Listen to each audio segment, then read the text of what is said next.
E aí, pessoal, que é o Elias, professor de História de vocês. Estamos aqui hoje, né, para a gente começar a nossa discussão sobre a luta das colônias espanholas. A gente já comentou, né, sobre o processo de influência, né, iluminista na América e o seu primeiro movimento, né, influenciado por esses ideais, que foi a Revolução dos Estados Unidos, a independência das 13 colônias, né? Então a gente já encerrou, comentou bastante, né, sobre a independência das 13 colônias e a forma como ele se deu. Então hoje a gente vai falar, né, vai dar início à nossa discussão sobre a América Espanhola, porque da mesma forma como os Estados Unidos, né, lutaram pela independência, a América Espanhola também vai passar por um processo de luta, né, pela autonomia, que vai se estender ao longo do finalzinho do século XVIII até meados do século XIX. Então é muito importante que vocês façam a leitura. As dúvidas que vocês tiverem, me enviem lá no Google Class para que eu possa responder, tá? E assim a gente vai dialogando. Façam, né, a leitura com atenção do tema lá no livro, né? Façam as anotações que forem preciso, tá? Estudem com calma para poder ficar bem esclarecido. Então vamos lá para a gente poder começar. Só, a independência da América Espanhola, ela é um processo bem amplo, né? Porque a Espanha, né, conseguiu absorver uma boa parte da América sob seu domínio colonial, e cada região, né, da América Espanhola passou por um processo bem, vamos dizer assim, único, né? Então, assim, cada setor, né, da América Espanhola passou por um processo de independência próprio, né? Então a gente fala assim, a independência da América Espanhola como se fosse apenas uma coisa, mas na verdade tem que entender que são vários processos que se dão, né, ao longo do século XIX, tá? Não foi uma coisa só assim, uma América Espanhola e pronto. Não. Tem processos separados, né? Muito individuais, muito peculiares, cada um dentro da sua realidade. A gente fala América Espanhola mais no geral, né? Mas só para a gente entender, México, né? Guatemala, enfim, Equador, Venezuela, Chile, todos esses países, né, surgiram no processo de independência da América Espanhola, tá? Então, só para você ter uma ideia, então, são países diferentes, têm culturas diferentes, línguas diferentes, né, próprias, tinha uma administração bem diferente também, então, cada um vai ser dentro de um processo próprio. Mas, de maneira geral, todos eles vão, de certa forma, vir de uma mesma situação, né? Que é o que a gente vai comentar hoje sobre os antecedentes do processo de independência da América. Então, assim, a pergunta é: o que levou as colônias espanholas a lutarem pela sua independência, né? Pela separação, pelo rompimento do pacto colonial com a Espanha, né? E aí, pessoal, tem vários fatores que vão surgindo ao longo do século XVIII, também ao longo do XIX, né? Que foram fazendo com que essas colônias, né, passassem cada vez mais a lutar pela sua própria independência. Primeira coisa, a influência iluminista. Como a gente já sabe, o iluminismo e os seus ideais de liberdade, igualdade, fraternidade, né? A crítica ao absolutismo, ao mercantilismo, né? Então tudo isso influenciou bastante, né? Principalmente aos burgueses, né? Que absorviam esses ideais que iam para a Europa, ou mesmo quando o iluminismo começa a chegar na América, né? Propriamente dito, e aí vão se influenciando por esse movimento intelectual que criticava aquela estrutura, né, de regime que existia no século XVIII, e aí passa a surgir uma série de movimentos inspirados nesse iluminismo. Exemplo, Revolução Estadunidense, né, a independência dos Estados Unidos, e a Revolução Francesa. Então, são dois movimentos que vão influenciar também fortemente a luta, né, dessas colônias pela independência. A dos Estados Unidos, ela tem ela tem uma importância maior, né, porque os Estados Unidos vêm justamente da mesma condição na qual aquelas colônias estavam, né, pelo menos mais ou menos, a condição de colônia. Né? Então, como os Estados Unidos lideraram uma revolução, né, lutaram contra uma das grandes potências do período, que era a Inglaterra, e venceram, né, se tornando um país independente, isso não apenas influenciou, como serviu de exemplo, né, de que era possível, né, lutar contra essas metrópoles e usufruir da liberdade, da autonomia política e econômica. Né? Então, quer dizer, os Estados Unidos ele acabou se tornando uma influência, um exemplo e um modelo. Né? Não é à toa que parte dos países que vão se tornando independentes ao longo do, como eu falei, do final do século XVIII e durante o século XIX, muitos deles vão se inspirar na Constituição estadunidense, vão adotar um modelo de Estado da mesma forma que os Estados Unidos, quer dizer, a República, e aí vai. Então quer dizer, os Estados Unidos ele foi, né, ali, o primeiro modelo a surgir, né, a se tornar real na luta pela independência. A Revolução Francesa ela tem uma importância muito grande porque diversos desdobramentos da Revolução Francesa vieram, na verdade, vamos dizer assim, a ter suas consequências na América, né? Por exemplo, a Revolução do Haiti, né? Lembra lá? Então, a Revolução Francesa fez uma série de mudanças que interferiram, por exemplo, lá no Haiti, a libertação dos escravizados, e aí leva a luta pela independência. Então, isso é um exemplo. Outro fator é que a Revolução Francesa, né, e a luta contra a tirania ganha força. Então, muitos desses movimentos que lutavam pela independência, né, viam os governos metropolitanos como governos tirânicos, né, que queriam impor a sua vontade sobre as colônias e que queriam explorar e apenas enriquecer às custas, né, do sofrimento dos colonos. Então, a Revolução Francesa também ela acaba se tornando um marco, né, uma influência forte nessa luta, né, pela liberdade, né, na luta contra essa tirania, né? Por isso que também é uma coisa muito importante. A Revolução Industrial pela qual a Inglaterra passava ainda no século XVIII. Por quê?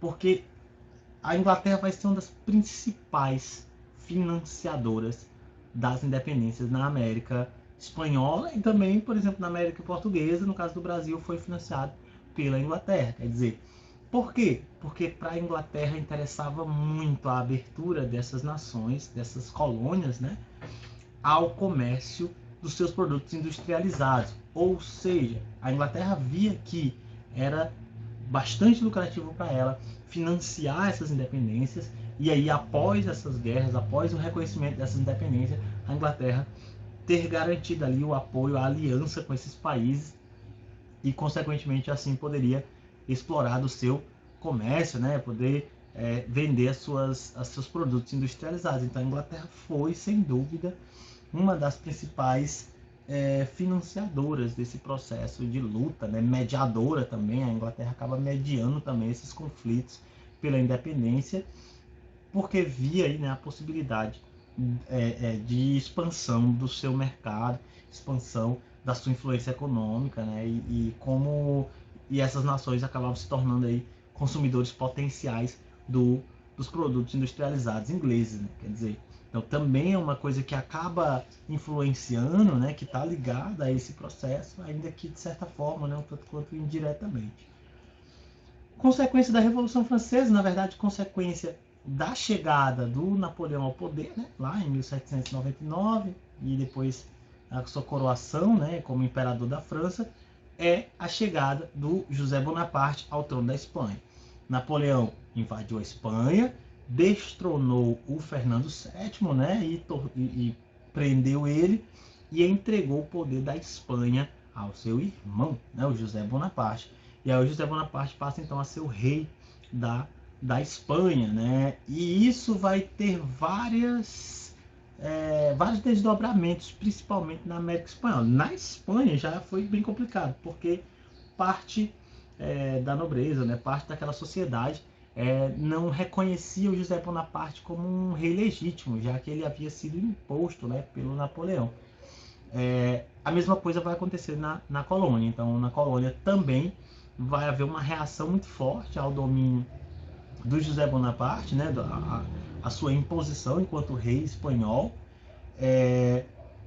E aí surgem, né, entidades autônomas, né, que eram as juntas provisórias. Então, os colonos, né, meio que para anular, de certa forma, o poder do José Bonaparte, né, e fazer aí a sua, de certa forma, demonstrar sua lealdade ao Fernando VII, formam essas juntas provisórias que basicamente teriam o poder aí, né, que o rei teria, né? As juntas provinciais, elas teriam esse aspecto, né, de administrar, né, seguindo aí mais ou menos a vontade do rei, no caso aí o Fernando VII.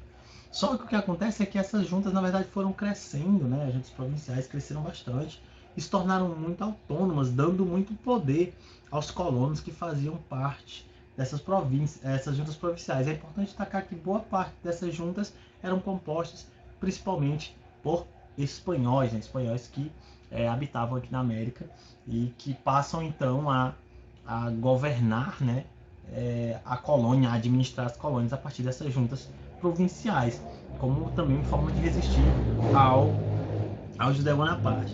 Em contraposição a isso, a gente tem o José Bonaparte aumentando o controle colonial com o objetivo, claro, de tentar extrair, né, a riqueza, né, de forma mais efetiva, já que a Espanha vinha se encontrando em crise já, né, a partir do século XVII. Então, quer dizer, havia a intenção de aumentar o controle para poder aumentar os ganhos da coroa.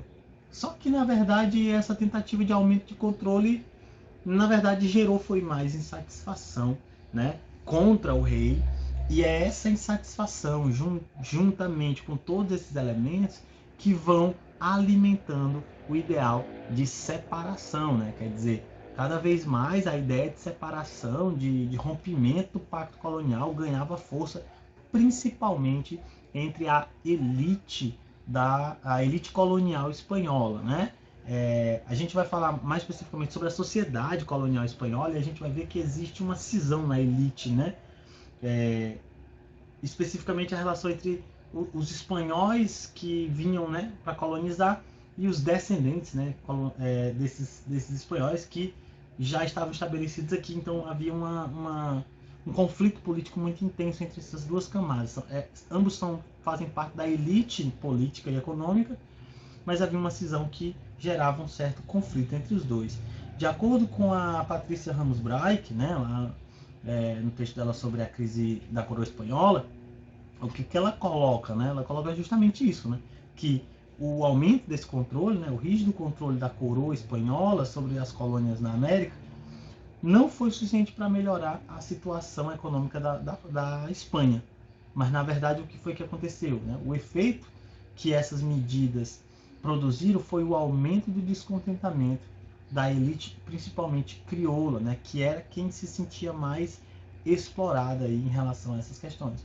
Obrigada a transferir parte de seus lucros para a Espanha e proibida de comercializar com outras nações em razão do pacto colonial, também é o monopólio comercial, né, que a gente chama, né? Exercido pelas companhias espanholas. Então, quer dizer, o que vai ter uma tentativa de aumento desse controle para poder aumentar os lucros da coroa espanhola, mas o que vai acontecer na prática vai ser o aumento do descontentamento, principalmente dessa elite crioula, né, proprietária de terras e que se sentia explorada pela coroa espanhola e ao mesmo tempo impedida de enriquecer em decorrência do pacto colonial que impedia que esses produtores, e isso eu estou falando da América Espanhola como um todo, comercializassem com outras companhias de comércio além das espanholas, né? Aqui, só para a gente ter uma ideia, a carta de um jesuíta, né? É o Juan Pablo Viscardi Guzmán, né? Ele é um jesuíta e ele escreve uma carta aí, mais ou menos, que demonstra como havia uma insatisfação, né, por parte dessa elite aí colonial que descontente com a Espanha, né, com a atuação da coroa, com a imposição do José Bonaparte, começava a ver a possibilidade de se separar, principalmente influenciado pela independência dos Estados Unidos. Então aqui só um trecho da carta para a gente poder entender o tom, né, dessa influência. Então olha só o que ele diz: irmãos e compatriotas, a importância que as colônias inglesas na América deram ao combate pela liberdade, que agora gloriosamente desfrutam, cobre de vergonha a nossa indolência. Então ele está falando aí, né, da luta pela independência das 13 colônias. Eles, os norte-americanos e a Inglaterra, protegerão a justíssima causa de nossa honra, insultada com injúria que já duram 300 anos. A Espanha está enfraquecida. Seu principal apoio são as riquezas que nós lhe damos, pois que sejam recusadas e que sirvam para a nossa prosperidade. Olha só, então você já vê aí que aquele ideal de separação, né, de crescimento dessas colônias de forma autônoma já começava a florescer ali ainda em 1799, e esse ideal vai crescendo cada vez mais, levando a uma série de movimentos, alguns de origem popular, mas em sua grande maioria de movimentos que vão colocar a elite econômica e política, né, na luta pela autonomia, né? E aqui a gente vai já se iniciar a grande questão, que era, né, o que significava a liberdade, né, como a gente entende, para a elite colonial, né, que a gente vai comentar mais à frente, e para, por exemplo, os indígenas e os escravizados africanos que vinham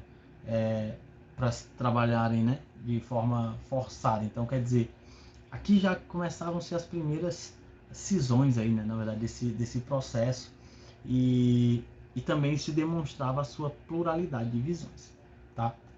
Então aqui o Pablo Juan Viscardo Guzmán, né, o jesuíta que escreveu lá a carta, para a gente conhecer, que é o José Bonaparte, né, imposto pelo Napoleão ao trono da Espanha. Então, pessoal, é isso, né, por hoje. Que é mais para a gente poder fazer a introdução, para a gente ter uma ideia de qual é o contexto, né? Então é importante nunca perder de vista esse contexto: Revolução Francesa, independência dos Estados Unidos, Revolução Industrial, né, ocorrendo na Europa, a imposição e o avanço do Império Napoleônico na Europa, e o crescimento, né, desse sentimento de busca de separação, principalmente entre a elite política, tá bom? Então, façam a leitura, a dúvida, né? Qualquer dúvida que tiver, manda para mim no Google Class, que eu vou responder. Então, muito obrigado por assistir e até a próxima.